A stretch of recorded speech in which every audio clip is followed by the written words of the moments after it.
Good evening, everyone. My name is Julie Menders. I'm the Adult Programming Coordinator at Otis Library in Norwich, Connecticut. I'm here with Angela from the New London Public Library, who's also a co-host, along with the Waterford Public Library. So thank you so much for joining us this evening with our speaker, Michael Newman, Professor Michael Newman. He's from the University of Wisconsin-Milwaukee. He is the author of Atari Age, The Emergence of Video Games in America. So he's going to be talking about his book this evening. He grew up in Toronto and has degrees from McGill University and the University of Wisconsin at Madison. He teaches and writes about media and popular culture, and he's actually joining us from Milwaukee this evening. So thank you so much, Michael. Thank you for joining us. We just ask that everybody please save your questions to the end of the program, and I'm going to hand it over to Professor Newman. Thank you so much. It's a pleasure to be with you. It's a pleasure to be speaking at a library or virtually for the purposes of library programs. I'm a passionate user of my public library, and I just believe them to be so essential to a functioning society like ours that it's really a pleasure for me to be addressing this kind of group. And it's my first time talking to a public library audience. I've talked to audiences at universities and conferences, and once or twice to middle schoolers. But this is my first public library time, so I'm thrilled about it. I want to say a couple things about me in addition to what Julie just told you. I was born in 1972, the same year that the video game Pong was released, and that was really the first popular video game. And I grew up playing coin-operated video games in a corner store that was about 10 minutes from my childhood home. And I would play games like Ms. Pac-Man when I was around 10 years old. And I also very badly wanted an Atari at the time, the Atari 2600, the console for the home. And my parents believed it would have been harmful for me to have that in the home. And so I got to play in other people's basements. But I had a formative experience of both loving to play video games and feeling deprived of them, like not being able to play them as much as I wanted to. And it wasn't really my main purpose in writing this book to explore that experience, but it does kind of hover in the background. And it also informs my understanding of what people thought about games when they were new, because they were really exciting, but they were also often seen as threatening. And that keeps going back and forth. My main purpose in writing the book was really to explore video games in connection to TV. And the book turned into a bigger history than just that. When they were new, they were considered to be something you do with your television, as we'll see. And my main idea about games is that they emerged over the course of about 10 years, from 1972 to around 1982 or 83. And emergence means they come from somewhere. It's not like they just appeared one day. It's not called the invention of video games. It's not like one moment and everything changes. But during this period, the new medium was kind of a flexible object. It was seen in different ways, which is typical of new technologies. So a quick thumbnail of these years. 1972 is when Pong, which was a coin-operated game was first available. And another game called Odyssey from the Magnavox company, which is the television electronics manufacturer, was released in the same year, which was just for the home. And these games had many imitators, which were usually ball and paddle games, where basically you turn a knob and the ball bounces against your paddle and you play against someone else or against the computer.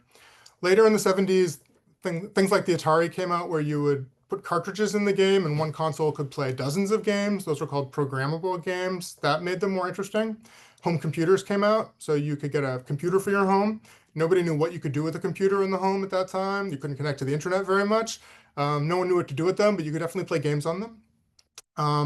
In 1979, Space Invaders came out. That was the first hit game. Like an arcade would need more than one arcade cabinet of Space Invaders because everybody wanted to play it.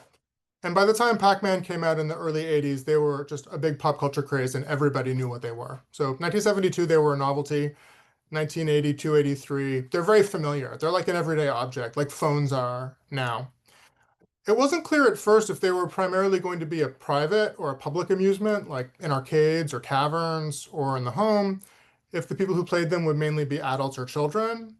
if it was mainly for girls or for boys, or for either girls or boys, or if one gender would dominate video games, or if they would be a kind of mass culture like the movies have been, or more middle class or upscale culture, like something that's more uh, defined by, got a auto lights out in my office here. They think I'm not a human being, so I sometimes have to wave my arms like crazy to do that.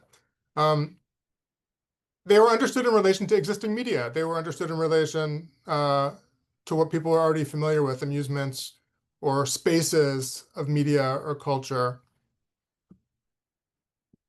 And so I'm going to start showing you pictures. To make sense of a familiar object, it helps to have anchors, other things that are similar. So sometimes they were seen as objects like pinball machines, coin-operated amusements, like in this article from the New York Times from '74. Sometimes they were seen as television technologies, as a new trick that your TV can do.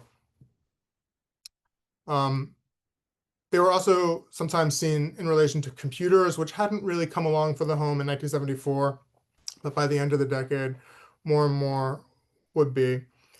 And through these different associations, also games that you play in the home, like ping pong or board games, would also be something that people associated them with, as we'll see. I argue in this book that they developed an identity as a medium that was especially youthful and masculine and middle class, rather than being for people of all ages and all genders and all classes, though they were played by boys and girls and adults as well as kids. But their main identity was as something that was especially youthful, masculine, and middle class.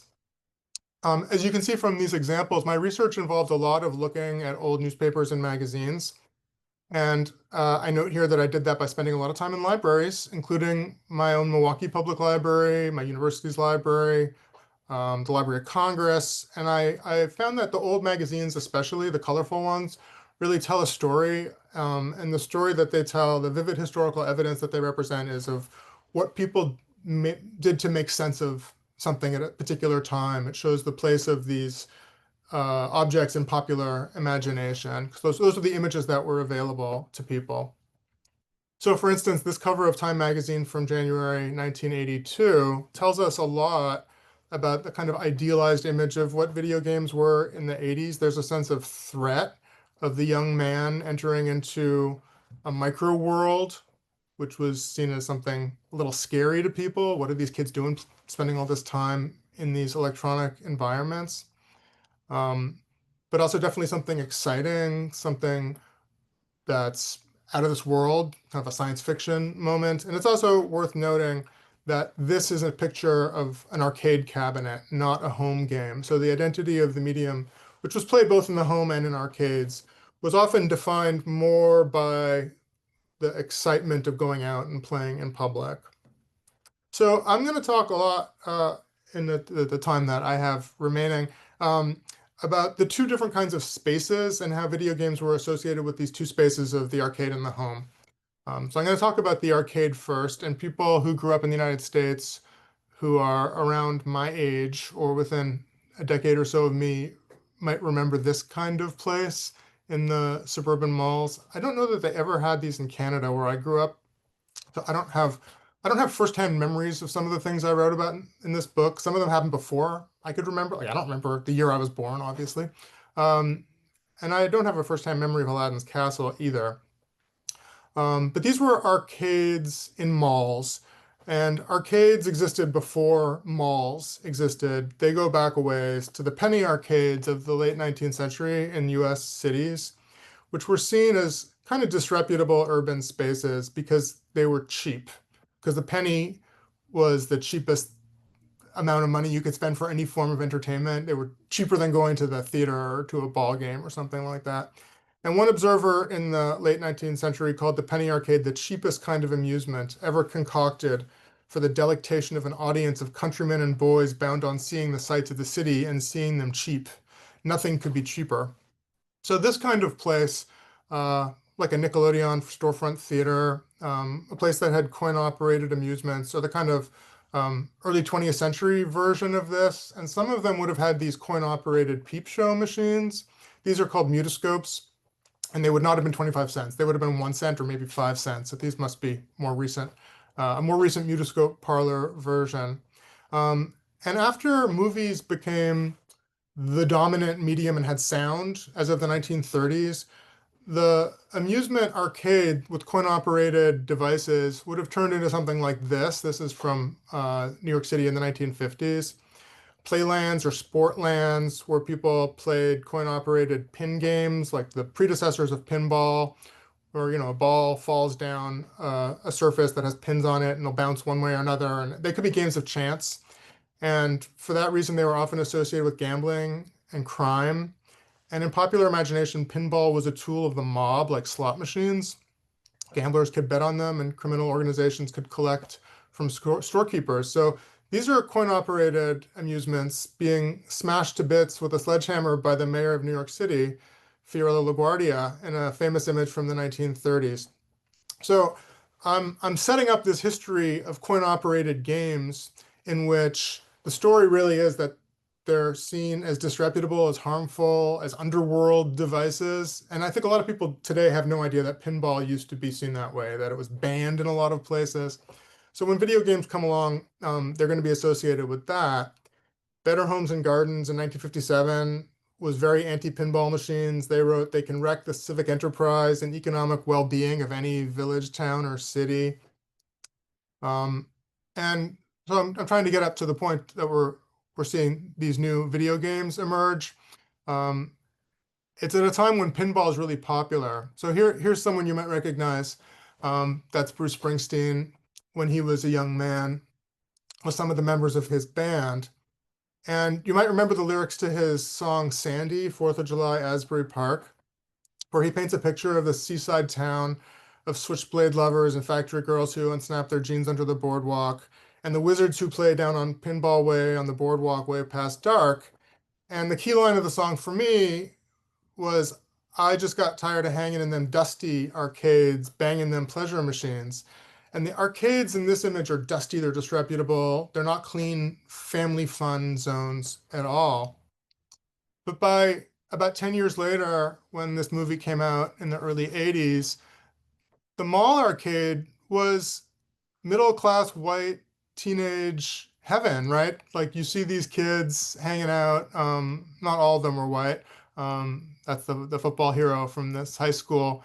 And these guys are doing something somewhat disreputable, right? They're buying scalped concert tickets. There's probably a more politically correct word for that.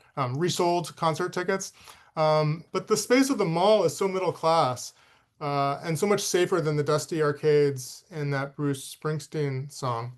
So video games came along into this kind of environment where they were trying to be upscaling these spaces.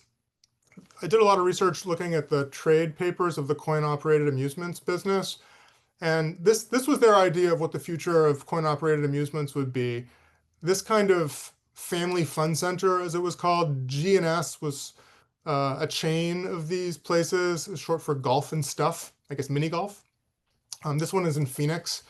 And this is a more recent photo. It's now an amusement park with a different name. And it's just very ornate and elaborate. And the inside with this Arabian motif, as you can see from 1977, has all these pinball machines, it's got air hockey, and then along the back wall there are the video games. So at this point in 1977, the video games aren't as popular as the pinball machines. They would be a couple of years later when Space Invaders came out, and then they would surpass them. But the idea is of the space of the family fun center being respectable, being good, clean fun, having that quality of cleanliness to get away from the riffraff and sex and drugs, the low-class clientele of the dusty arcades. They were looking for a kind of upgrade. So this is part of my story about how video games became a more middle-class kind of amusement. This is an image from another one of these trade papers when teenage boys especially had just become absolutely obsessed with video games. And the part of this image that I like to point out is the sign, which you wouldn't have noticed otherwise probably, that says no smoking, no food, no beverage. And like why why can't you have a beverage at an arcade? It kind of seems illogical. But it was because of this obsession with cleanliness, of making these places safe for middle class kids to play in, to enforce those rules. So in 1977, pinball's still more popular. The Who had their big hit album in the movie Tommy, which made pinball really sexy and rock and roll. And video games helped kind of upgrade the image of these coin-operated amusements so that they could leave the past behind, that past of gambling or the mob, the associations of pinball with games of chance and organized crime.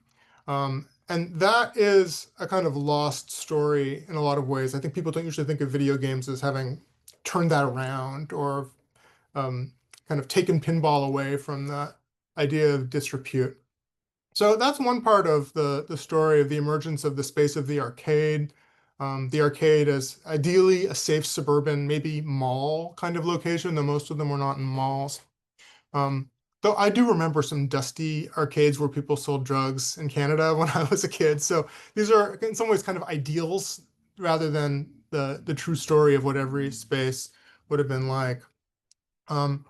I want to pivot now to talking about the home and how video games were seen within ideals of the home. So, we see this as a very domestic image.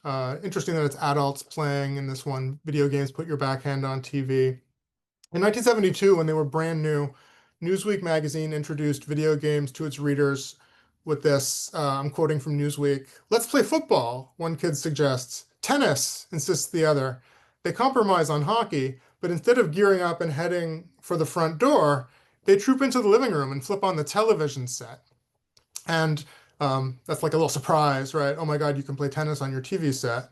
In the earliest period that I'm talking about, TV was really crucial to the identity of the new medium. The name itself, video, comes from TV. Video was a synonym for TV when TV was new, especially in the 1940s and 50s.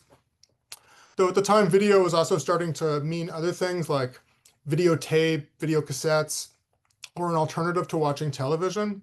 So video games and video cassettes would have been two uses for TV that weren't watching the broadcasts.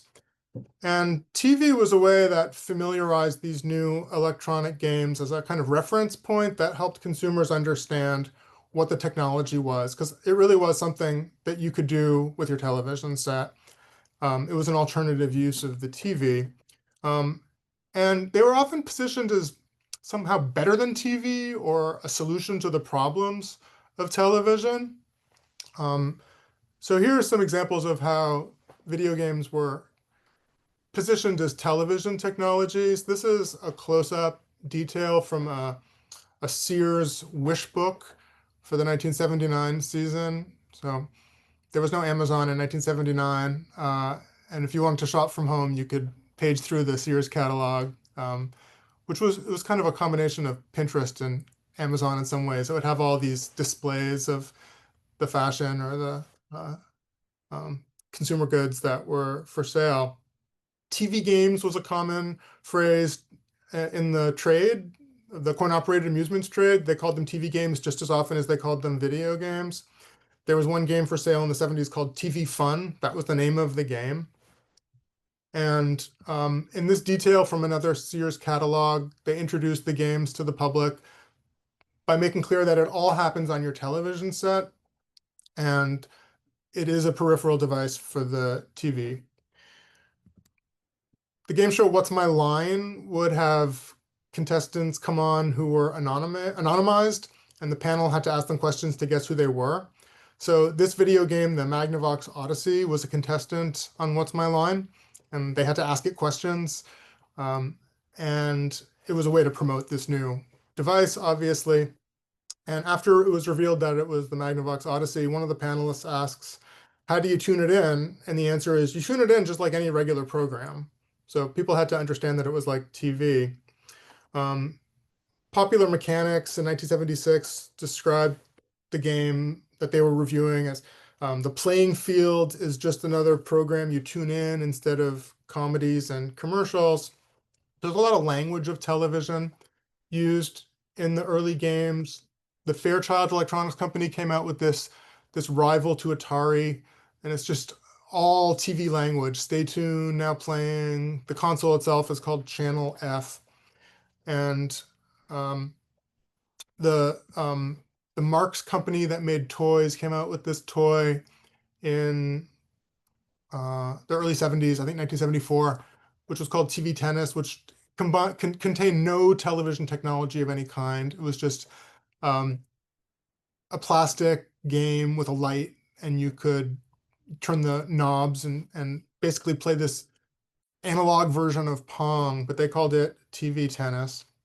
And then my favorite version of this is the console Intellivision, which along with Atari and ColecoVision was one of the most popular consoles.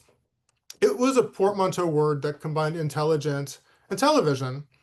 And television is intelligent television. And the whole premise of it is that television hasn't been intelligent. Television is a wasteland. Television is the epitome of the failure of mass media to be artistic or to be culture, to be something other than a social problem, which is often how people thought of TV. Just think of all the slang words for TV, especially from the past, like the idiot box, the boob tube. People called TV the one-eyed babysitter. There was an old joke that TV is a medium, so-called because it's neither rare nor well done. And that joke has been attributed to a lot of people, so don't attribute it to me. And intelligent television suggests a makeover. TV is assumed to be stupid, not intelligent. And when talking about these kind of upgrades to television, one of the key terms that I found in reading about this in those old magazines and newspapers was the word participation or participate. That in contrast to the passivity of watching television, that that idea of a one-way flow of information where you just receive the broadcast like a couch potato, that participation would be the antidote to that. By being able to manipulate the image on the screen, you could transform the medium of television into something active. The founder of Atari, who was Nolan Bushnell, who was also the founder of Chuck E. Cheese, interestingly. And people sometimes think like, what do those two things have in common? They were both ways of having family amusement, and Chuck E. Cheese had a lot of coin-operated devices. I haven't been to one of those places in ages. I didn't write a book about Chuck E. Cheese. But anyway, Nolan Bushnell said that video games represent the first time people have been able to talk back to their television set and make it do what they want it to do. It gives you a sense of control, whereas before all you could do is sit and switch channels. That's the quote from Nolan Bushnell. And so it totally matches this campaign, this advertising campaign, Don't Watch TV Tonight, Play It, which was on TV. And there were commercials with celebrity athletes like Pele and Kareem Abdul-Jabbar and Atari commercials. But the idea that you could play TV was a big transformation. Remember, TV in the middle of the 1970s is, for most people, 10 channels or less. Most people weren't using remote controls. Most people wouldn't have had VCRs before the 80s. A lot of people didn't have color TV in the 70s. They had reception problems. They were constantly tinkering with their antenna. So this was a big change for TV to have these vivid, colorful, interactive, participatory games. And this is how Atari sold the new medium to its consumers. And the idea of this participatory medium also can mesh with another selling point of video games at the time, which was the idea of bringing the family together. So this would be familiar from the way that television had been sold to the public. These are two Magnavox ads from 26 years apart. And the one on the left is a TV ad, and it's very 50s in its design and the outfits and that ideal of the family. And then the version from the 1970s is very 70s, right? Someone is sitting on the rug, and it has a different vibe, but it also has the same kind of rhetoric visually of the family brought together around the image on the screen and around what they're doing.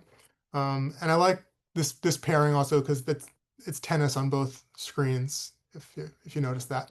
But the point here really is that video games were seen as family amusements when they were new. They were sold to families, and this would change over time.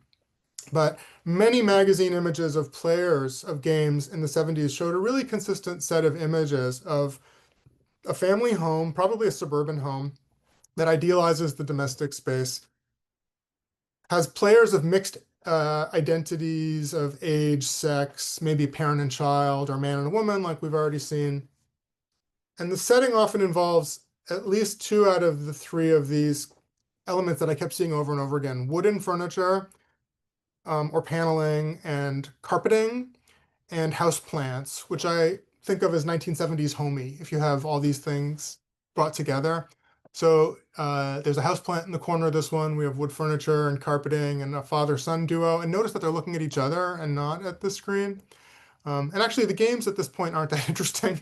I don't know that I could do hundreds of pages of analysis of Pong and the games like Pong. There's more to say about the images of how people were using them in the magazines. This was an ad for, or actually it's a catalog image for Intellivision. Often the woman is looking at the family members rather than at the video game. Like maybe she's not really playing the game. The kids are playing the game. Maybe dad is playing the game. Again, no carpet because we don't see the floor, but wood and house plants. Most of the folks in these images are white, but this is an exception. So we see this kind of consistency of the imagery in these representations. And often the setting is a rec room, in particular, a room of the house that is, or the home that's given over to amusement, recreation, family togetherness, the pleasures of all that. So again, we're going back to the Sears catalogs here. I found it really interesting to notice which pages of the catalog do we find the games? Are they with the stereo equipment or are they somewhere else? And in this instance, the page is in the part of the catalog that also has bumper pool and air hockey and other rec room amusements. So it tells you something about how the uses of the technology are imagined here. And of course, we have the mixed age pairing of the people actually playing.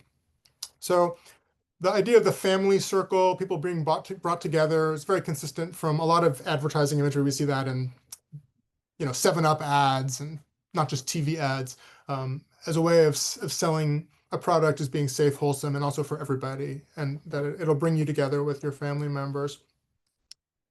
These images of the Odyssey that are coming up next are a good illustration of how one particular kind of rec room game was a kind of template for video games, which was board games or tabletop games.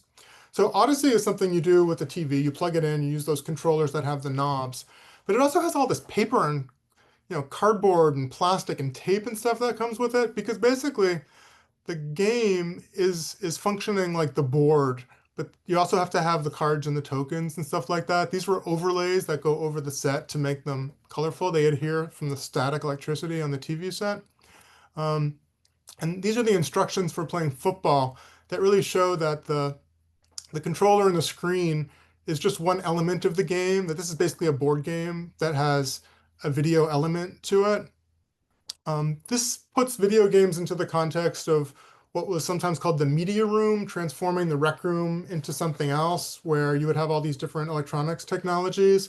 So in this example from 1976, we see slide projector and stereo equipment, but in other examples, there'd be television technology, and sometimes video game technology. It was one of the ensemble of technologies in addition to a television that you would find in this space of the home.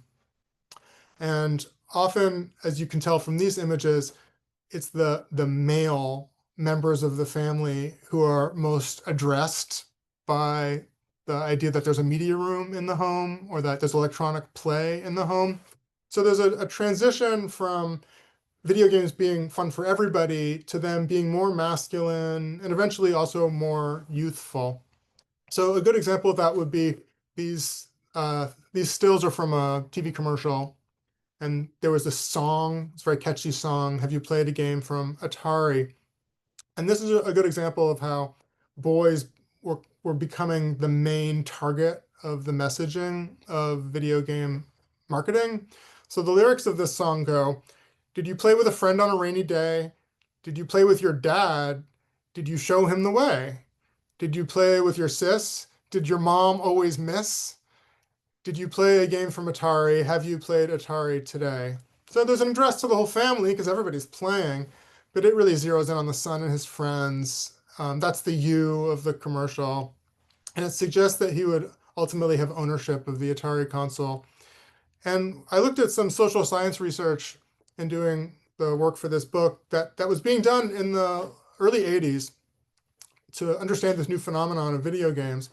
And from this period, we have some statistical data that show that dads play more than moms, that boys and girls both played, but boys generally played more and for longer, and that kids persevered more. Like if the parent lost to the child, the parent just gave up, but the kids kept on playing, kept mastering.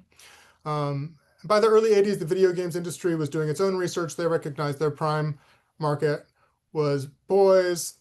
A survey they did in 1981 found that 90% of American arcade players were male, and that 80% of them were teenagers.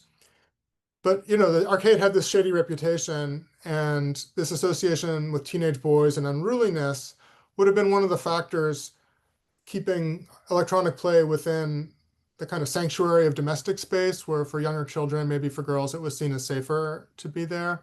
In my own experience, it was the opposite. My parents didn't mind me going to play in public, but they didn't want the games in the home. By 1982, video game consoles were in 17% of American households. In homes with teenage boys, however, the percentage would have been higher than that. And if we look at the games themselves that were becoming popular in the late 70s and early 80s, they really draw on a history and a tradition of boy culture, of youthful masculine fantasies, very much clashing with the ideal of the family in those representations of the family circle. So I have a bunch of comparisons here between the Atari games and the box art. The games are very abstract. This is a shoot 'em up cowboys and Indians kind of game, but the box art draws on the very masculine Western genre imagery. This is a cops and robbers. It's just a maze. You chase someone around a maze. Sports, another example. And this is a war game, a tank game. And the box art is so much more colorful and vivid and has so much more going on than the very, very simplistic early Atari graphics. Missile Command is a kind of dystopian Cold War game where you're being attacked and you have to defend the homeland. And Space Invaders is based on an alien invasion premise and the H.G. Wells War of the Worlds. So very much space opera, science fiction kind of imagery. And there's such a fantasy element here in the packaging of these games. Other games really address the male child in particular, like become a Jedi Master without leaving home. Star Wars was, by far the most popular young male media franchise of the time. By the early 80s, there were fan magazines for video games. There's a magazine called Electronic Games that had these editorial illustrations like this one that really communicate the fantasy element of these boys becoming powerful men engaged in fierce competition, or this one, which is kind of absurd. At some point, I got kind of obsessed with illustrations of people with TVs for heads, which you see a lot in the 1980s. I think they usually have a kind of critical edge to them, like your brain is rotten, you've become a TV head. But in these, the fighting and the electronic games are a match for each other. So we can imagine who the typical idealized reader of these magazines would have been. And then one more image that captures this idea, that's also from an Atari advertisement, like the Have You Played a Game from Atari, would be this one where the Space Invaders aliens are descending on the family home. So the family home was represented at one point as a kind of a sanctuary where everybody would join together in a family circle and playing together. And really not long after that, the family home was being attacked by the Space Invaders that the boys are playing with on their Atari. So there's a real shift with that. This is from a TV commercial for ColecoVision. Again, the kind of merging of the fantasy element, like in the Time magazine cover of the boy entering into the micro world of play. So while the public spaces of amusement, the video arcades had to be made safer and more upscale to establish video games as a middle class pastime, the safe space of the home, by contrast, was subjected to invasion and assault to make it suitable for a masculinized youthful subculture of electronic leisure. And through these examples, in their various locations, we can see the emergence of video games in these years, not just as technologies or artifacts, but also the emergence of an identity for the new medium in relation to its main users, which has endured in many ways well beyond the days of Pac-Man fever, even though so many girls and women have been serious about video games, and so many efforts have been made to make the culture of video games more inclusive. There's so many kind of residual features of this formative period in today's culture of games as well. So I'm going to stop it there and see what questions people have or what people want to talk about. That was fascinating. Having graduated from high school in '82, I came of age doing all of that. And those ads, I remember seeing them. I remember the machines. I remember the arcades. And they tried to, class them up. But every town pretty much had, even if it was just a small arcade, or the local pizza parlor had 2 or 3 video game machines in it or something. But, the towns around here all had video arcades, and that's where you went on Friday night. You met your friends there, and it was pretty harmless for the most part. Yeah. Right, though some folks in the town probably didn't like it. There were some towns that had real struggles over whether to allow those businesses to open. They tried to pass ordinances that would restrict them, regulate them. And it was really about regulating teenagers more than it was about regulating the games themselves. There was no longer any concern about gambling. I don't think there was a lot of gambling going on around No. Asteroids or Pac-Man. But people didn't like it when teenagers loitered around making fast remarks. I remember that's a phrase that would come up, making fast remarks. So that that was seen as somehow threatening to the middle class respectability of the town, especially the more suburban locations. That would often be where the conflict would arise, and there were lawsuits about it. So I don't know if you look into the local history around you, I'm sure you'll find an example or two. I think the more famous examples were in Long Island, so across the sound from you, but not that distant. Yeah, no.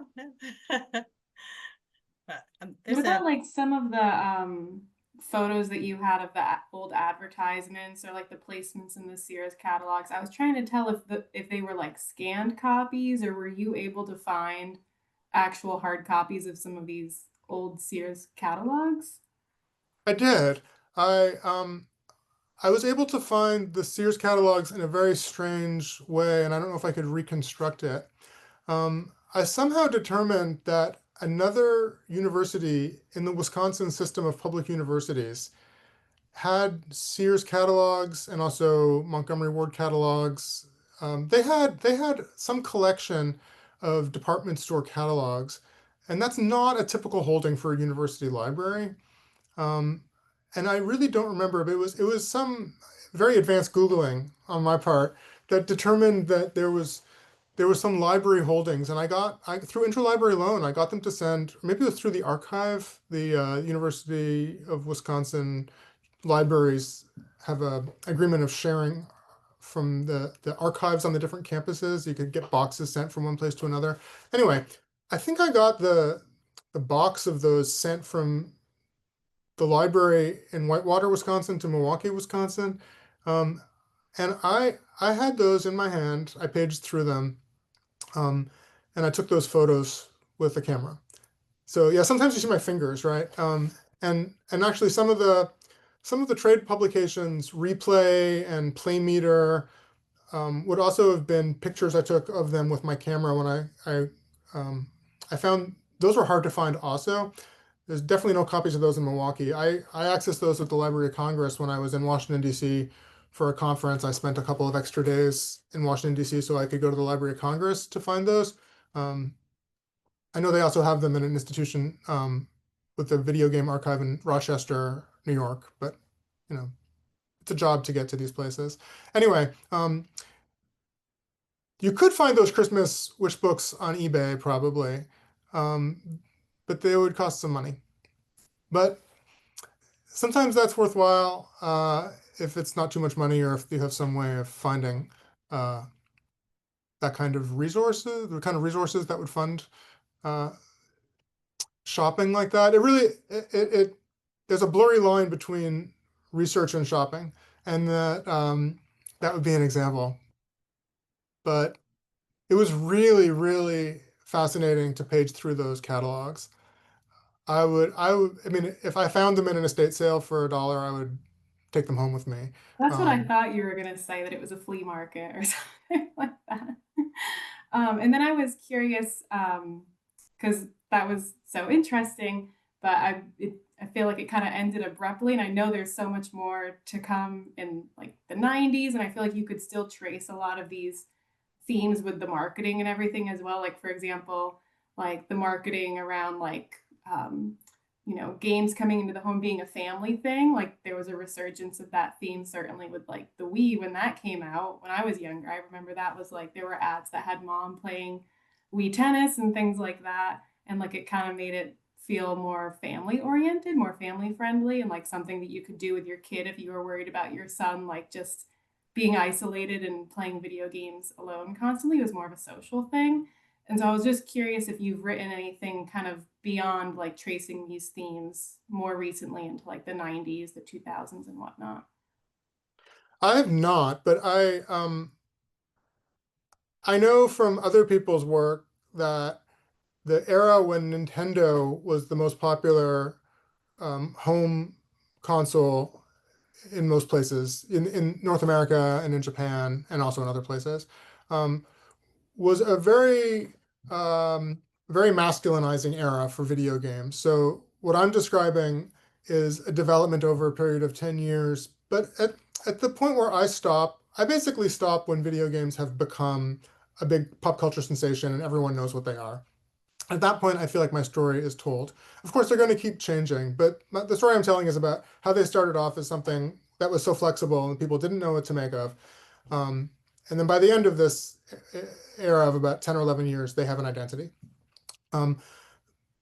Nintendo is easier to research because there's a ton of publications like Nintendo Power Magazine. There's a lot more fan press. And they called their handheld device the Game Boy. There's nothing clearer than that to indicate what they were up to. But the rhetoric in the Nintendo publications really intensifies this idea that video games belong to the boy, and that is, an era of this story. But then there's more to say. There are also these kind of minority currents or counter narratives. There are always people other than this identified kind of core group who are engaged with electronic play. And then another part of the story would be that I didn't talk about this today, but it's part of my book, is that as soon as they become popular, people freak out about them and think that they're harmful to children or that they're going to rot people's minds. And there's also a totally opposite reaction, that they're going to teach people how to use computers and make them good workers. And I see those as two sides of the same coin. But the panic only gets worse.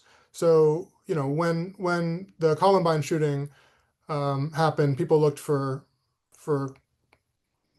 things to blame, and the video games obviously were really central to that reaction.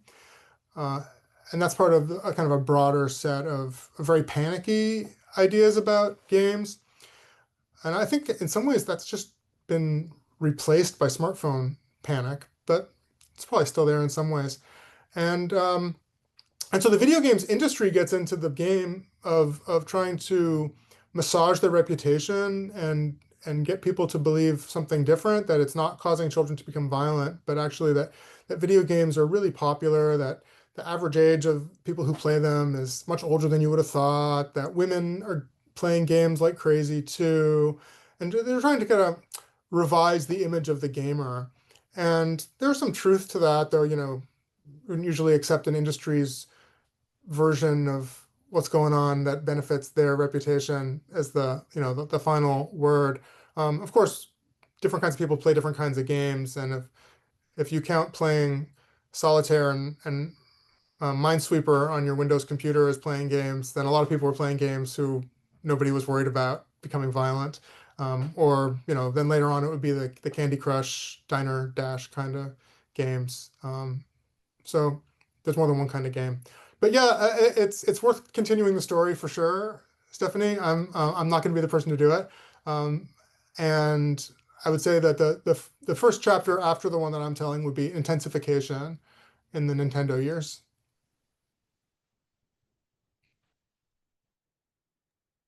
Angela, did you have any questions? I actually, book, this Angela, isn't right. Hmm?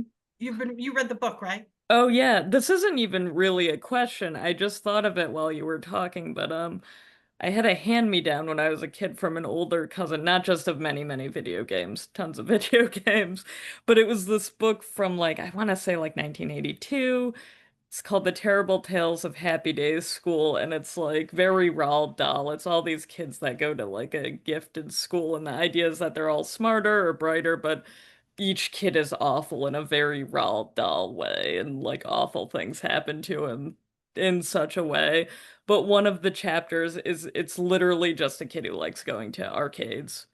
Like he's not mean like the other kids, he doesn't have gross habits, he just really likes playing Pac-Man. And of course, in each of these poems, there's comeuppance for the kid, and he plays so much Pac-Man the machine eats him, which terrified me as a child. I would not play Pac-Man as a child, but it's just so innocuous compared to all the other poems in the book about these kids. But yeah, that kind of, I guess, was the climate for some people. Yeah, I mean that becomes a trope of like Tron and other representations Yeah. of entering into the game. The Time magazine cover has that as well. And then people had similar worries about TV for sure. Mm. One of my favorite Shel Silverstein poems. I don't know if anyone remembers specific Shel Silverstein poems, but I think it's in Where the Sidewalk Ends. It's called Jimmy Jet and His TV Set. And it's about a kid who watches so much TV that he becomes a television set, and then his folks watch him. And he's like a half boy, half television. So that would have been, at least 10 years before the book you're talking about. What's the title of that book? Terrible Tales of Happy Days School. I think the author is Lois Duncan, I think. But I'm sure if you search for that name, it'll pop right up. I can't imagine it's too common. Nice. It sounds like the Yeah. book that would have been available through Scholastic, your little monthly reader thing that you got to buy books. It just, that name just sounds so familiar to me, and I don't know why, but I think I probably saw it in one of those. Yeah, I actually, when I was a kid, I remember it clearly because the Pac-Man thing, and I actually found it on eBay a few years ago and picked it up because it was still stuck in there. So Michael, Teresa signed out, but she said, I love this book. I have dinner plans, but I'll make sure to take out the book. So she plans to come to the library and take it out. Mhm. Wonderful. So do we have any other questions for Professor Newman or comments or anything? This was just so interesting. Thank you so much. And it fits so well with our theme for the summer reading, and it's been great promoting it and sharing the title and sharing the book with our patrons. So yeah. Well, that's great to hear. It's been a pleasure doing this. I'm happy to hang around. Happy to keep chatting, whatever you like. Marianne, I know Marianne is still with us. I don't know if she has any comments or questions or anything, but I want to make sure I give everybody a chance. It's so funny because we've got all these different perspectives because I'm older than all of you. And so I have a particular, I can remember when all of this was starting and just thinking it was the most amazing thing, and never having, and then, you know, having kids and having my son in the 90s, buying him his first video set and having it completely different from what I remember, the graphics and the colors, and it just jumped so far. It gone so far. I had no idea. I had no idea, but and it just, now it's probably, I have no idea what it's like now. Yeah, to be honest, I don't have that much idea of what it's like now compared with my own children. Mhm. You know, I keep tabs on things, but at you know, at 7 p.m. after dinner, I would rather read a novel than play video games most of the time. And you know, your life goes through these different ages and stages, and interests. And my interest in this era was as much academic and scholarly as it was, you know, based on the Yeah. passion I feel for any particular games. Actually, I think a lot of these games are kind of amazingly colorful and fun for like 10 minutes. And there's like a few of them that I continue to play. Like I will play Ms. Pac-Man if I happen to be in a bowling alley or someplace and have the time and the quarters. And that never stops being fun. But I think there's a lot of things that are just as interesting as the games themselves. Everything surrounding them was equally interesting to me. You talked a lot about like how they were marketed. Is there any documentation or research that you can do around like the reception of these games or people's, you know, like when you talked about like, oh, how illustrative the cover of a lot of these games are in the marketing versus like the actual play of it and how it looked, like were people ever disappointed or felt misled by the marketing, for example? And I'm asking because with the Switch 2 just coming out, and my partner and I are very into Mario Kart, and we were kind of delaying getting it because we wanted to hear what the reception was like. But we were like watching streams of people playing Mario Kart like nonstop, and we were like, all right, I guess it's worth it. This looks pretty amazing, you know, like that. The like consumer response now is like so available. Like the second a game hits, people are streaming it and reacting to it. But I'm just curious if any of that going back is like documented people's commentary on games or anything like that. That is an excellent question. That is a question that gets at one of the real challenges of doing media history, which is accessing the audiences of the past.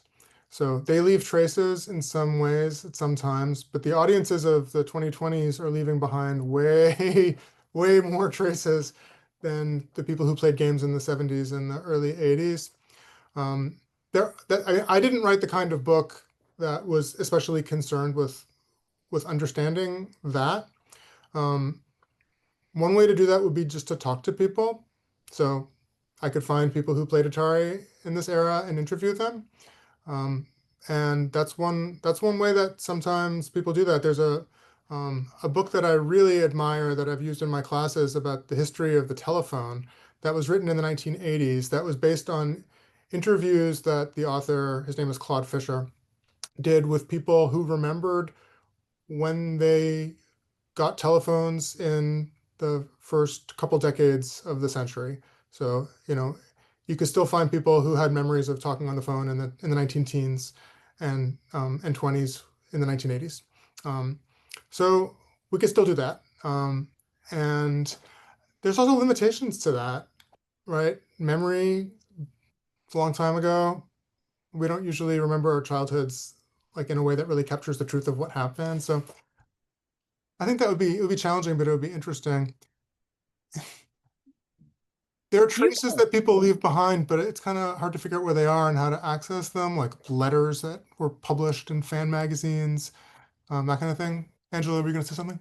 Oh yeah, I was gonna ask for the title of that telephone book. That sounds really interesting. It's called America's Calling. America's Calling, thank you. Yeah, by Claude Claude Fisher, I forget how you say his name. You'll find it. Thank you. Well, I can tell you that the very first time I ever saw an in-home video game set, and I'd seen him advertised on television and seen him in the catalogs, the Sears catalogs, the JCPenney catalogs, and seeing him at the in the stores, but never had actually played a game until I began dating, well, my now husband. But so this would have been like 83, 84, something like that. But he had the Atari set, the wooden looking one. That's the one I And want. yeah, and one of the originals, like he still has it in our basement. But but I can remember you saw the games, the boxes, the covers, and the ads, and it was like what you were showing. They all looked like action and bright colors. And I remember the very first one he put in, I think was Pong or Space Invaders, but it was just this spot on the computer. I'm like, where is all the where's the color? Where's the man fighting the other man and everything? And there was nothing. It was all these little squares and triangles and things bouncing, and you could, you had the joystick that you could control it. But my first impression was I was completely underwhelmed. I was like, this is nothing at all like what it's advertised like. Because I was very much a book by its cover kind of person, so I expected it to look like the cover on the box, but they did require persistence. I think the more recent games do a better job of teaching you how to play them, and those games, they would just be frustrating. Some of the arcade games, you spent 25 cents and they were over after 15 seconds, and you'd have to spend a bunch of quarters to just kind of orient yourself. But then once you're oriented, sometimes you could play for an hour on one quarter. So.